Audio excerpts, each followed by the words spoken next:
Katapos ang SWAT, patay sang gintiro sang subject sang drug buy-bust operation sa Iloilo City. Masobra 7 million pesos na balor sang suspected shabu na recover. Si Zen Kilantang nakatutok. Sunod-sunod nga lupok sang pusil ang nabatian sa mga residente sa Barangay Concepcion, Iloilo City proper, alas 11 kahapon sang aga. Naka-full battle gear ang mga personnel sang Iloilo City Police Office nga nagresponde.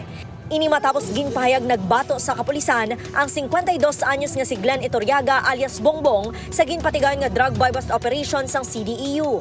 Tagsa maghana nga sudlon sang tropa ang balay ni Iturriaga, nagapalpok ini sang pusil. Naigo sang bala sa nawala nga bahin sang Ialawa si Police Staff Sergeant Michael Malan, ang team leader sang SWAT. Giningagaw pa ini nga madala sa ospital apang gindeklara nga dead on arrival. Pasado alas 2 na sang hapon sang tigayon nga nagsungka si Iturriaga sa bulig sang iya himata.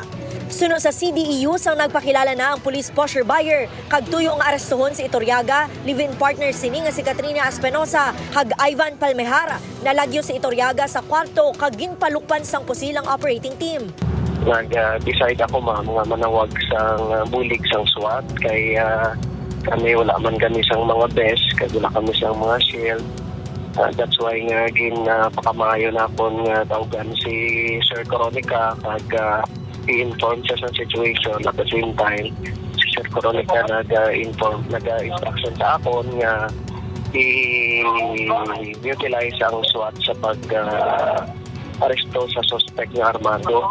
Tatlo ka semana nga ginmonitor sang kapulisan ang illegal nga transaksyon sa mga suspect antes ginkasang operasyon.